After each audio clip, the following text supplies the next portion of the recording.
May I now request the Army Commander to make his opening statement, please.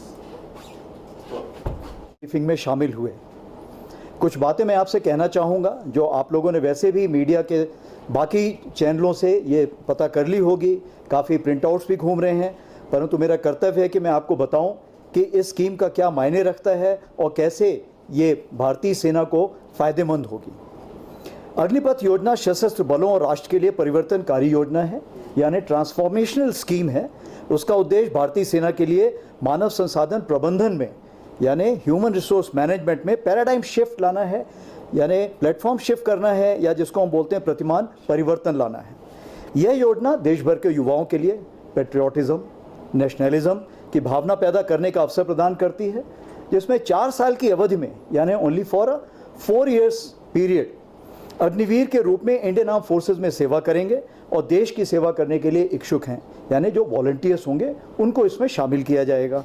4 साल की अवधि की पूरा होने पर अग्निवीर अपनी पसंद की नौकरियों में अपने भविष्य बनाने के लिए कॉरपोरेट और इंडस्ट्री, CAPF यानी केंद्रीय सशस्त्र पुलिस बल और रक्षा सार्वजनिक क्षेत्र यानी पब्लिक सेक्टर अंडरटेकिंग्स सहित अन्य क्षेत्रों में रोजगार के लिए डिसिप्लिन, डायनेमिक और मोटिवेटेड और स्किल्ड फोर्स बनकर समाज में, सोसाइटी में जाएंगे। सशस्त्र बलों के लिए सबसे ज़्यादा ज़रूरी होता है स्पिरिट डिको और टीम बिल्डिंग। इसमें इसके कारण मजबूती मिलेगी जब हम साथ साथ रहेंगे, साथ साथ सेना की जो ट्रेनिंग प्राप्त करेंगे और उसके बाद टीम बिल्डिंग की भावना से हम लड़ाई में साथ में शामिल होंगे। इस योजना का उद्देश्य या जो एम जिसको हम कहते हैं, वो टेक्निकल वर्गों को आवश्यक कौशल के साथ ITI डिप्लोमा धारकों के साथ उम्मीदवारों को नॉमिनेट और सेलेक्ट करके स्किल इंडिया पहल का भी उपयोग करना है। इससे क्या है कि जो ITI हैं उन्होंने हमको बताया है कि जैसे भी आपको सिलेबस चाहिए, जैसा भी कोर्स चाहिए, हम आपको वैसा बना के देंगे। इसीलिए ITI, इंडियन आर्मी और जो हमारे स्किल डेवलपमेंट इनिशिएटिव है, तीनों का एक तालमेल बैठेगा ताकि जब वो 4 साल बाद बाहर निकले तो वो एक स्किल्ड मैन पावर के रूप में निकले। उनके पास एक अनूठा यूनिक स्किल और एक्सपीरियंस होगा जो रिलीज के पश्चात सोसाइटी एंड ऑर्गेनाइजेशन के लिए एक एसेट साबित होगा। विशेष रूप से जो इसमें शामिल हैं वो है अग्निवीर कौशल प्रमाण पत्र, जिसको हम बोलते हैं अग्निवीर स्किलिंग सर्टिफिकेट। उच्च शिक्षा के लिए credit for higher education credit system has been instituted in it. नया उद्योग शुरू करने के लिए वित्तीय package, it means for the financial package for the startups. And finally for अन्य संगठनों में अवशोषित होने के लिए पर्याप्त रूप से कौशल, it means absorption into any organisation with adequate skill, experience and backing of the defence forces. Indian Army के लिए सबसे बड़ी उपलब्धि यह है कि सैनिकों की औसत आयु यानी एवरेज एज जो आमतौर पे आज 32 ईयर्स है, वो घट के अगले आने वाले दिनों में 5 से 7 साल में 26 साल हो जाएगी, यानी 26 ईयर्स हो जाएगी। Now, based on the organizational requirement policies, the technical skilling and training would be carried out. जैसे कि पता है आपको, पहले हम लोगों की 1 साल की ट्रेनिंग होती थी, अब इसको 2 भागों में बांटा जाएगा। सबसे पहले 24 से 32 वीक्स की वो ट्रेनिंग होगी जो निहायत ज़रूरी है उसको एक यूनिट में जाने के लिए। जब वो यूनिट में पहुंच जाएंगे तो जिसको हम बोलते हैं ऑन जॉब ट्रेनिंग, उस जॉब की ट्रेनिंग की जाएगी तो वो काम भी करेगा और सीखेगा भी। जैसे आप देखें कॉर्पोरेट वर्ल्ड और बाकी जगह भी यही होता है। जो स्किलिंग होती है वो 2 पार्ट्स में होती है। हम सैनिकों के लिए युवा और मजबूत समूह पर भरोसा कर रहे हैं, जिसका नेतृत्व विशेष रूप से चयनित सर्वश्रेष्ठ लीडर्स द्वारा किया जाएगा। We believe in the strong team with the best of leaders who will be leading them and the best of results we assure you with the trained and technologically qualified manpower which you would be having. Our organizational ethos, संगठनात्मक लोकाचार और संस्कृति जिसको culture बोलते हैं, अग्निवीरों के लिए सैन्य values और रेजिमेंटल स्पिरिट का इम्बाइब करने के लिए और एक बड़ा मोटिवेशन बनेगा। ये देश सेवा के अलावा सेना के नाम, नमक और निशान का जो हमारा वजूद है उसको और मजबूत करेगा। अग्निवीर सशस्त्र बलों की डाइवर्सिटी यानी विविधताओं को बढ़ाएगा और पूरी तरह से इंटीग्रेट होकर इंडियन आर्मी में घुल मिल जाएंगे। ये हमारी यूनिटों, हेडक्वार्टर्स में और अदर एस्टैब्लिशमेंट्स हैं, ऑपरेशनल यूनिट्स हैं, नॉन ऑप लोकेशंस हैं और आर्म्स एंड सर्विसेज, सब में वो शामिल होंगे। 4 साल बाद जो ये 100% लोग हैं इनको वापस घर भेजा जाएगा, इनका टर्म्स ऑफ कंडीशंस खत्म हो जाएगा, रिलीज कर दिया जाएगा। उसके बाद एक सेंट्रल ऑटोमेशन सिस्टम में जिसमें कि सिलेक्शन प्रोसेस ऑलरेडी फेड है, जो रेगुलर सिलेक्शन होता रहेगा, उनकी मेरिट बनती रहेगी। उसके बाद पहले 25% को, फिर 25% को कॉल लेटर दिया जाएगा। उसके अलावा कुछ रिजर्व को भी रिजर्व वार्निंग दी जाएगी। 1 महीने के अंदर जो लोग आ जाएंगे उनकी रिपोर्टिंग मानी जाएगी और उनको रेगुलर सोल्जर की टर्म्स एंड कंडीशंस में एनरोल कर लिया जाएगा। जो कोई नहीं आ पाए किसी कारणवश से, किसी फैमिली प्रॉब्लम है या जो नहीं आना चाहते हैं, तो उसमें रिजर्व्स को बुलाया जाएगा और रिजर्व्स को फिर शामिल किया जाएगा।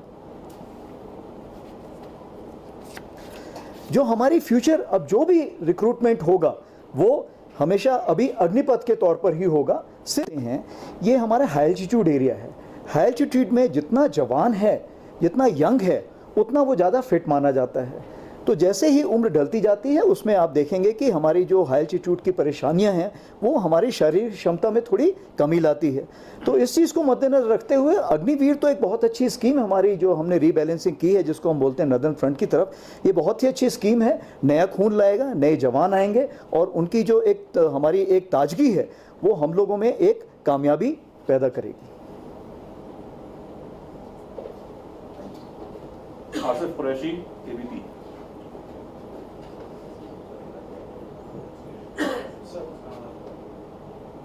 युवाओं को विभिन्न फील्ड्स में ट्रेन करने के लिए, उनमें डिसिप्लिन इनकल्केट करने का एक मकसद इस पॉलिसी में है। बट क्या आपको नहीं लगता है कि कश्मीर जैसे सेंसिटिव इलाके में जब इतनी बड़ी संख्या में जो ट्रेन बंदे बाहर आएंगे, उस चीज़ को नेगेट करने के लिए कि कहीं वो किसी गलत रास्ते में ना जाए, आर्मी क्या क्या सिक्योरिटी मेजर्स ले रही है, क्या एक्स्ट्रा मेजर्स करेगी कि कहीं ऐसा ना हो कि आर्मी ही ऐसे बंदे ट्रेन करे जो कल आर्मी के अगेंस्ट हो जाए? आपका सवाल जो है ये मैं मीडिया में देख रहा हूँ, हर जगह घूम रहा है। सबसे पहली चीज़ है कि ये आधा जब ग्लास होता है तो आपको देखना है आधा ग्लास है या आधा खाली है, भरा है या खाली है। तो अगर आप सिर्फ खाली की तरफ देखेंगे तो खाली नज़र आएगा, नेगेटिव नज़र आएगा। अगर आप उसको भरा देखेंगे तो पॉजिटिव नज़र आएगा। सबसे बड़ी चीज़ ये है कि भारत देश इतना बड़ा सिविलाइजेशन है, तो अगर आप लंबे रास्ते में देखिए, अगर 4 साल वो ट्रेनिंग करेगा तो वो हमेशा पॉजिटिविटी की तरफ जाएगा। आप देखिए एक जिम्मेवार नागरिक बनेगा। मैं तो आपको ये तक उदाहरण दे रहा हूँ, अब देखिए कहीं पे जैसे क्राइम हो रहा होता है कहीं भी, तो लोग क्या करते हैं, अनदेखा करके एक तरफ चल देते हैं। लेकिन मैं आपको ये विश्वास दिलाना चाहता हूं कि जब ये अग्निवीर कहीं सड़क पे चल रहा होगा और किसी के साथ भी नाइंसाफ़ी हो रही होगी, कोई लड़की किसी को छेड़ रहा होगा, तो आप देखेंगे कि अग्निवीर आगे बढ़ के उसको रोकेगा और ये यकीन दिलाएगा कि जो उसकी आर्मी सर्विस है वो काम आएगी इस चीज़ के लिए। जहाँ तक ये है कि क्या वो नेगेटिव में जा सकते हैं, देखिए हमारी कोशिश ये है कि ये जो 4 साल की ट्रेनिंग लेगा, इसके बाद ये होल ऑफ नेशन अप्रोच जिसको हम बोलते हैं, आज ही आप देखिए अभी मध्य प्रदेश के चीफ मिनिस्टर ने बोला है कि जो हमारे पुलिस है उसमें हम इसको प्रायोरिटी देंगे। हमारे होम मिनिस्टर जी ने बोला है, अभी अमित शाह जी ने ट्वीट किया है कि हम ऑलरेडी स्कीम बना रहे हैं कि हम इनको कैसे प्रायोरिटी देंगे CFPF में जो लोग होंगे।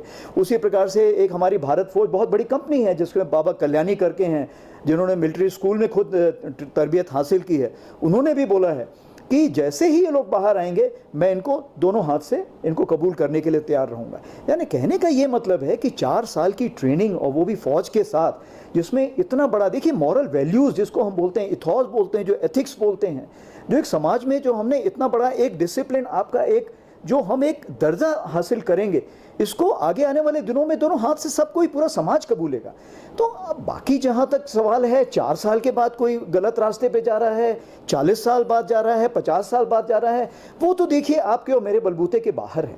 लेकिन हमारी कोशिश यही है, समाज की कोशिश यही है, सरकार की कोशिश वही है कि वो सही रास्ते पर जाए और हम होल ऑफ नेशन से ऐसा एक दायरा खड़ा करें कि उसे हर जगह सही कदम लेने के लिए मजबूर होना पड़े। Zeenat Fazil, Republic TV. Will there be an increase in the quota of vacancies as the various regional centers or recruitment centers are concerned? And then as Northern Command, do you see increase in the vacancies of recruitment for Jammu and Kashmir? Firstly. The second is, will the scheme be applicable to the women aspirants who are working in CMP or the earlier domains like nursing or the legal? बहुत सही सवाल पूछा है। मैं दूसरे सवाल का पहले जवाब देना चाहूँगा क्योंकि वो आपसे सीधे मायने रखता है। सबसे बड़ी चीज़ ये है कि आज तो CMP में हमने सिर्फ एक एक्सपेरिमेंट के तौर पे किया था। बट एक्सपेरिमेंट इतना अच्छा है, आज के दिन पे इतनी मांग बढ़ रही है। नदन कमांड में हर कमांडर मुझे बोलता है कि मुझे सीएमपी फीमेल ऑफिसर चाहिए, फीमेल जवान चाहिए है। तो कोशिश मेरी यही है कि ये हम धीरे धीरे इसका दायरा बढ़ाते जाएंगे, जैसे कि एजुकेशन कोर में है, उसी प्रकार से बाकी जगह भी है, ये दायरा बढ़ाते जाएंगे। और ये स्कीम विमेन के लिए भी लागू है, तो ये सबके लिए लागू है। Point number 1। जहाँ तक इसका सवाल है, आप जैसे सुना होगा आपने, ऑल इंडिया, सारे देश के लिए है। अभी तक क्या हो रहा है, कुछ जगहों पे आप देखेंगे कि जैसे कल एडिशनल सेक्रेटरी लेफ्टिनेंट पुरी ने बताया कि 25% जो तकरीबन है, वहाँ से तकरीबन 50% लोग एम्प्लॉय हो रहे थे। तो जब होल ऑफ नेशन अप्रोच है, तो जहाँ से नहीं हो रहा है वहाँ से भी होगा। इसका मतलब ये है कि यहाँ से नेवी में भी जाएंगे लोग, एयरफोर्स में भी जाएंगे। पहले यहाँ से सिर्फ आर्मी में जाते थे। तो हमारा ये है कि जब से यहाँ लोग जो रिक्रूट हों, वो पूरे देश में हर जगह जाएं, तो वो हमारा है। जहाँ तक पूरे वैकेंसीज़ का सवाल है, जो भारत देश में वैकेंसीज जितनी फ़ौज को दी जाएंगी, उससे उतने में ही वो दायरे में रहेगा। बाकी वैकेंसी धीरे धीरे बढ़ती जाएंगी, जैसे कि हमारा रीस्ट्रक्चरिंग होता जाएगा, रीओरिएंटेशन होता जाएगा। लेकिन सबसे बड़ी चीज़ है कि जो आएगा वो प्री कंडीशन के साथ आएगा, प्री स्किलिंग के साथ आएगा, यानी उसका जो दर्जा होगा वो हमारे जैसे लोगों से काफ़ी ऊंचा होगा। खालिद हुसैन, जी टीवी। सर, आपको पता है जम्मू कश्मीर, खासकर कश्मीर की स्थिति की अगर हम बात करें तो यहाँ युवाओं के लिए रोजगार की आगे कर भी रही है। तो इस ड्राइव में एक स्पेशल ड्राइव होना चाहिए कश्मीर के युवाओं के लिए, ताकि वो भारतीय से। आपने जो सवाल है वो बहुत उचित है, और इसीलिए आप देखेंगे कि जितनी हमारी आरआर यूनिट्स हैं, वो इसीलिए कोशिश यही करती हैं कि लोगों को लाएं अपने पास, वहाँ पे ट्रेनिंग कराएं, और जो हम कहते हैं कि उसमें एग्जामिनेशन की भी तैयारी कराएं, रिटन एग्जामिनेशन की भी ट्रेनिंग दें। तो हमारा जो पूरा यहाँ पे इंडियन आर्मी और राष्ट्रीय राइफल जो लगी हुई है, इसीलिए लगी हुई है कि हम सबसे ज़्यादा ट्रेनिंग दें। और इस ट्रेनिंग के मद्देनज़र आप देखेंगे कि सिलेक्शन होगा वो अच्छा ही होगा, और हमारे ज़्यादा से ज़्यादा लोग सेलेक्ट होंगे। बाकी जहाँ तक बाकी जो आपके पैकेजेस हैं, वो पैकेजेस के लिए गवर्नमेंट अपनी तरफ से कर रही है, जो मेरे लिए शायद मैं उसके काबिल नहीं उसके बारे में बातचीत करने के लिए। बट जहाँ तक फ़ौज का सवाल है, हम लोग पूरी तन मन धन सबसे लगे हुए हैं कि ज़्यादा से ज़्यादा वैकेंसी आप लोगों को आ सके, उसके लिए हम ज़्यादा से ज़्यादा ट्रेनिंग प्रोवाइड कर पा रहे हैं। इरफान कुरैशी, टीवी 9।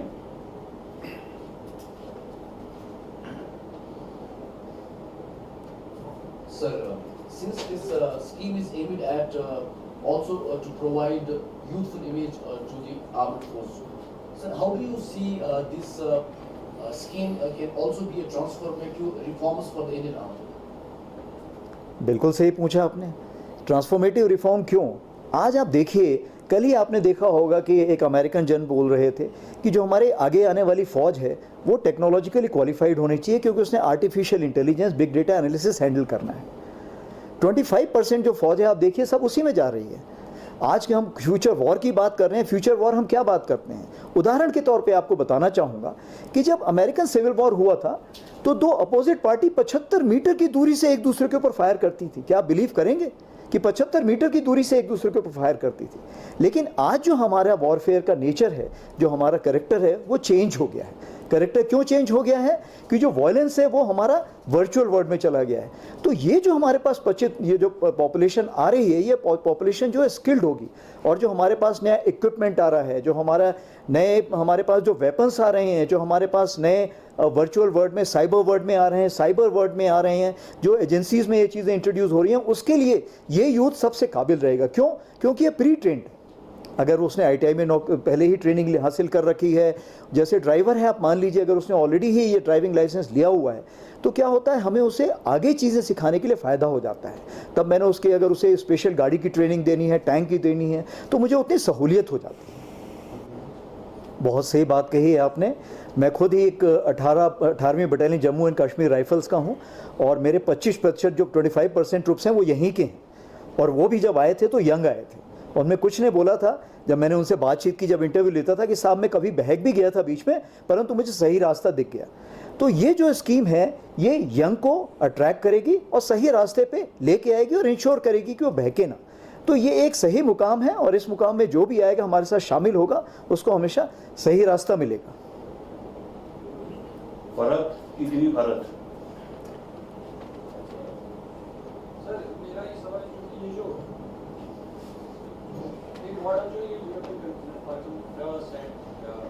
के हैं या इसराइल है वो इस टाइप की गलतियाँ करते हैं क्योंकि बिकॉज उनके मैन पावर की कमी होती है that's why they have to this kind of India जो कि यूजली कोऑपरेटिव कंट्री तो यहाँ इस चीज़ की जरूरत है जो कि ऑलरेडी फौज में गलतियाँ हैं। तो दूसरा जो मेरा पार्ट है अगर कश्मीर की बात करें यहाँ नौजवान फौज में भी जाते हैं लेकिन न्यूट्रल में भी हो जाते हैं तो जैसे रिस्क अगर यहाँ 4 दिन के बाद उनको ट्राई नहीं करेंगे तो फिर वो किसी में जाएंगे तो उस चीज़ को आप कैसे अर्ज करेंगे? Thank you. ओके, दूसरा सवाल मुझे समझ में नहीं आया बट मैं आपसे दोबारा पूछूंगा उसके बारे में। पहला सवाल जो आपने पूछा है जहाँ तक मेरी समझ है कि ये दूसरे देशों को हम क्यों कॉपी कर रहे हैं, क्या मैं सही समझ रहा हूँ? उनका पॉपुलेशन कम है और मैन पावर भी आपकी कम है इसलिए देखिए, अगर आप ध्यान दें तो आज जो हमारी पूरी भारत देश की जनसंख्या है उसमें तकरीबन 50% लोग वो हैं जिनकी उम्र 25 साल से कम है। और फौज बड़ी है या देश बड़ा है? तो देश सबसे बड़ा है। तो हमारी सबसे बड़ी कोशिश है, जो हम इसको बल्ज बोलते हैं, जो हमारे 25 साल से जूनियर हैं या मतलब कम एज के लोग हैं, इनको हम कैसे ऐसी तरबियत हासिल कराएं, ऐसे जिम्मेवार नागरिक बनाएं कि आगे आने वाले दिनों में वो देश के निर्माण में काम आए। तो सबसे बड़ी चीज़ ये है, ये एक देश की स्कीम है, होल ऑफ नेशन अप्रोच है, ताकि ये जब 4 साल बाद निकले तो कहीं भी जाए तो ये देश के निर्माण में अपना योगदान दे। जहाँ तक भारतीय सेना का सवाल है, भारतीय सेना ने इसको अमल पे लाने के पहले सारी देशों की स्टडी की कि वहाँ पे क्या क्या लागू हो रहा है। आप देखेंगे क्या अमेरिका में पॉपुलेशन नहीं है, अमेरिका में पॉपुलेशन है बट अमेरिका में भी कुछ इसी तरह की स्कीम्स हैं। रशिया में कॉन्स्क्रिप्ट है, आप चाइना में देखेंगे कॉन्स्क्रिप्ट स्कीम है, आप देखेंगे इजराइल में हर कोई करता है, कई जगह वॉलंटियर है, कई जगह कॉन्स्क्रिप्ट है। यूएसए में सन 64 से इसको वॉलंटियर कर दिया गया था। तो मेरा कहने का ये मतलब है कि ये जो वॉलंटियर स्कीम है, पहले भी वॉलंटियर थी, अभी भी वॉलंटियर है, लेकिन अभी हमारा एक अलग मुद्दा है कि हम ज़्यादा से ज़्यादा लोगों को फ़ौज का एक्सपोजर देना चाहते हैं। फ़ौज में जो हमारी ट्रेनिंग है, जो हमारे स्टैंडर्ड्स हैं, उसके बारे में लोगों को एक्सपोज करना चाहते हैं। मैं आपको उदाहरण देना चाहता हूँ, कल मैं पुंछ पैंथर और सांबा के बीच मैच देख रहा था और ये क्रिकेट मैच चल रहा था, फाइनल्स था T20 का। तो जो बेस्ट बॉलर था वानी, उससे मैं बातचीत कर रहा था। तो वानी ने मुझे बताया कि मैं तो साहब देखिए कहाँ पुंछ के मैं किसी एक पुराने गांव से आया था, मुझे तो यकीन ही नहीं हो रहा कि यहाँ पे मैं शहर के लोगों के साथ क्रिकेट खेल रहा हूँ, और क्रिकेट खेलने के बाद मुझे पता लगा कि मुझ में काबिलियत है। तो हमारा इरादा सबसे बड़ा ये है कि हम रिमोट एरिया से उन लोगों को लाएं, 4 साल का एक्सपोजर दें, ट्रेनिंग दें और उनको एक आत्मविश्वास बढ़ाएं कि आप में काबिलियत है, आप जो करना चाहते हैं सब कुछ कर सकते हैं। और जब वो 4 साल बाद निकलेगा तो वो छाती तान के आराम से निकलेगा, जहाँ भी जाएगा उसको दोनों हाथ से रिसीव किया जाएगा। बेस जो है, नींव ही नेगेटिव है, डगमगा रही है, तो इसका मतलब आपको उस पर विश्वास नहीं है। तो सबसे पहले आपको इस स्कीम पे विश्वास रखना पड़ेगा और 4 साल में हमारा कोशिश यही है कि हम उसको ऐसा रास्ता दिखाएं कि वो आगे आके, वो अभी क्या है, जैसे हम पहले जहाँ पे ये कंपनी रेस करते थे, पोर्टर कंपनी रेस करते थे, जब हमने शुरू में पोर्टर कंपनी रेस की तो वो जवान आता था, मैं बोलता था कि अच्छा आज चलो हम डाबर चलते, नहीं मेरी मम्मी मना कर रही है, और वो भाग जाता था। क्यों भाग जाता था? उसे डर लगता था। तो ये 4 साल उसको जो है एक बच्चे से एक जवान बनाएगा। जब वो बच्चे से जवान बनेगा और उसकी तरबियत सही है, जब उसको वही मौलवी सही चीज़ें बताएगा कि कैसे करना है, क्या कार्रवाई करनी है, तो कुरान को किस तरह से आपने इंटरप्रेट करना है वो आपकी मर्जी है। तो जब यूनिट का हमारा जैकलाई का जब उसको मौलवी बताता है कि कुरान का ये मतलब है, तो वो सही मतलब समझेगा। और फिर वो जब सब जगह काम करेगा, जब वो त्रिवेंद्रम में काम करेगा, जब कोलकाता में काम करेगा, तो उसे पूरे देश का एक अंदाज होगा कि देश कैसा है और वो एक कश्मीरी को किस ढंग से देख रहा है। जब वो जाएगा तो उसको वहाँ भी काम करने का मौका मिलेगा, त्रिवेंद्रम में मिलेगा, बॉम्बे में मिलेगा, हर जगह मिलेगा। जैसे कि आप देख रहे हैं पढ़ाई के तौर पे, आज राजस्थान में मेवाड़ यूनिवर्सिटी में कितने यहाँ के बच्चे पढ़ रहे हैं और वो कितना अच्छा कर रहे हैं और वो वापस आना चाहते हैं। यहाँ भी बहुत सारे डॉक्टर्स ऐसे हैं जिन्होंने यूएस में काम किया है, वो वापस आ रहे हैं यहाँ पे और योगदान देना चाहते हैं कश्मीरियों को। तो ये तो आपका सोचने का नज़रिया है कि क्या वो नेगेटिव में ही जाएगा या पॉजिटिव में जाएगा, वो तो आपका एक नज़रिया है जिसको मैं बदली नहीं कर सकता। The last question, Mufti Islah, CNN News 18. Actually, sir, a few questions. One is about some of the numbers. I mean, how many people are you going to take? Number one, and is it happening in all the tri-series? Two is about, will northern region be preferred? Will there be any quota? I have actually slew of questions because we don't get to see you. Then, how many current soldiers who are working in army already, since this scheme is very lucrative, what is their response? Will they want to take this scheme? And lastly, sir, because we hostile neighbors also, China and Pakistan, is there any provision of reabsorbing these volunteers once they go out? Say, for example, there will be exigency. Are we going to reabsorb them? Thank you so much, sir. I think you'll have to help me out by translating all these questions. There are too many. So one by one you can pose it to me, I'll keep answering. Somebody can repeat the questions for my sake. About the figures, sir, to begin with. Where are these men going? In all the tri-series or first about that? Okay. So, जैसा कि आपने, since you have asked me in English, I'll respond in English only. So yesterday you saw the press conference, and along with the Raksha Mantri, you found all the three chiefs sitting and interacting with the media. So this scheme is applicable for all the three services, and these people would be going to all the three services. That is point number one, and they'll be proportionately absorbed. And if you remember, yesterday the naval chief gave on this issue that we are going to initially have a less number. Thereafter, we will start increasing. Let's say, for example, let's say for first year we'll have 40,000. I'm just giving you a hypothetical. The notification will give the exact number. So what will happen if we have the less number, and we will find some teething problems in their rules, regulation, their facilitation, their terms and conditions. So it's a dynamic process. What will happen? We will amend those laws so that it helps out the Agniveer best. The aim is that individual should be a maximum gainer towards the end. So this is how we are looking at. Next question. Next is about, being very selfish here. Is northern region going to have a quota? Kashmir, Jammu? See, this is all India, all class. Means, if I can understand what you are saying, is there a quota system? Yes. Is that? State-wise quota. See, this is all India, all class. And what aim is that we will go down even to the block level so that everybody gets represented. That is what is the aim. Now, how the response is, that only time will tell. Some places you will find people prefer to go to Navy. Some people prefer to go to Air Force. It's something like, आप देखेंगे जो आपका south वाला area, they prefer to go to Navy. So then we'll have to kind of adjust as per the requirement. So this will be a dynamic process, but initially all the rallies which are planned will be planned all over the country. Alright, sir. The next question is about reabsorbing. Are we going to reabsorb these volunteers? Say, for example, in case of exigency, I told you about the two hostile neighbors. See, first of all, we have a system of reservists, as you understand, that when a soldier after the age of 15 to 17 years, when he goes home, he is reservist for some period. And reservist means that whenever there is a national emergency, we will call him back. Now he is a trained soldier for 15 to 17 years, or even more than that. He has already served in the army. He is an experienced soldier. That is point number one. Secondly, what is the aim of this Agniveer? If the whole of nation approach we look at, if the national aim is to give the society back a youthful profile who is disciplined, who is responsible, and who will be the essential part of the nation building. Yeah, the last question was, sir, about current soldiers. Since you talked about this lucrative scheme, how many are queuing up to take this scheme? Current soldiers? Sorry. His already. His query is that is this scheme open to the current soldiers who are already important? And what is their response, essentially? The current soldiers are already enrolled, so this scheme is not applicable to them. Their terms and conditions are already there. They have signed based on that.